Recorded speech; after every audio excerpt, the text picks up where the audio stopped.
Assalamualaikum warahmatullahi wabarakatuh. Sebelumnya, perkenalkan nama saya Afia Nabila Syah, NIM 202011120003. Saya berasal dari Fakultas Farmasi Universitas Perintis Indonesia.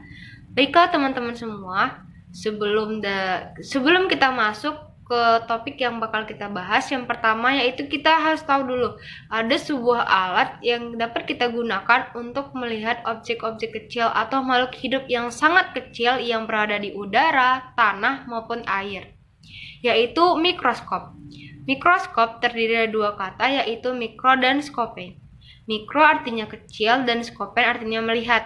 Jadi mikroskop adalah alat yang dapat kita gunakan untuk melihat objek-objek kecil. Contohnya yaitu untuk melihat jaringan tumbuhan, jaringan hewan, bakteri, virus, dan lain-lain.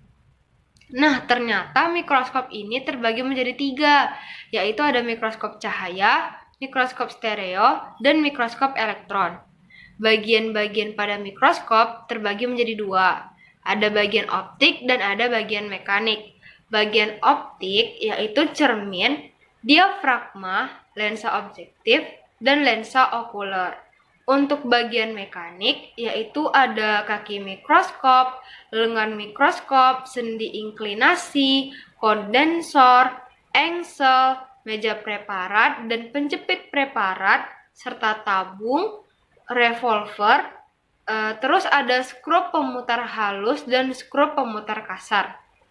Baiklah, langsung saja ke fungsi bagian masing-masing. Yang pertama yaitu ada lensa okuler. Lensa okuler ini berfungsi untuk memperbesar bayangan objektif yang terdapat pada bagian atas tabung. Yang kedua yaitu ada tabung yang berguna untuk menghubungkan lensa objektif dan lensa okuler. Yang ketiga yaitu ada revolver. Revolver merupakan tempat untuk meletakkan lensa objektif. Kemudian yaitu ada lensa objektif, digunakan untuk memperbesar bayangan objek. Kemudian ada meja preparat. Meja preparat ini berfungsi untuk tempat meletakkan preparat yang akan kita amati. Kemudian ada yang namanya kondensor. Kondensor ini digunakan untuk memfokuskan cahaya ke benda yang akan kita amati. Kemudian ada diafragma. Diafragma yaitu untuk mengatur banyak atau sedikitnya cahaya yang dipantulkan ke mata. Kemudian yaitu ada cermin. Cermin yaitu tempat mencari atau mengumpulkan cahaya.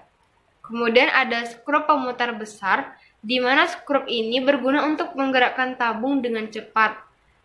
Selanjutnya yaitu ada skrup pemutar halus, di mana skrup ini berguna untuk menggerakkan ke atas dan ke bawah tabung secara lambat.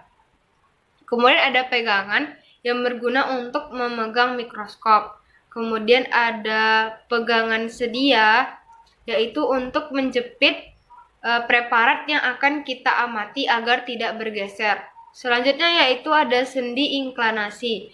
Nah, sendi inklinasi ini sebagai penghubung antara kaki dan lengan mikroskop. Dan selanjutnya yaitu yang terakhir ada kaki mikroskop yang berguna untuk menyangga mikroskop. Baiklah teman-teman, untuk selanjutnya yaitu kita akan membuat sebuah preparat. Yang pertama kita akan menyediakan aquades, kemudian ada cover glass, ada kertas sebagai sampel, kemudian ada kaca objek dan pipet tetes. Baik, pertama-tama yaitu kita mengambil kaca objek. Kemudian pada kaca objek letakkan sampel yang kita punya. Seperti ini. Kemudian ambil pipet tetes, lalu ambil aquades dan letakkan beberapa tetes di atas kaca objek.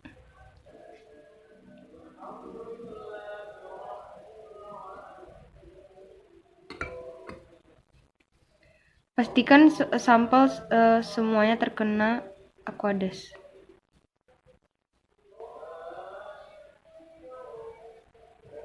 Setelah sampel dibasahi dengan aquades, lalu tutup dengan cover glass.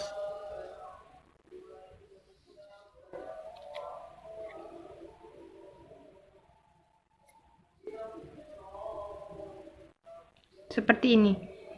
Baiklah, preparat yang kita buat sudah selesai, kemudian preparat ini bisa diletakkan di bawah mikroskop. Sekian, terima kasih. Wassalamualaikum warahmatullahi wabarakatuh.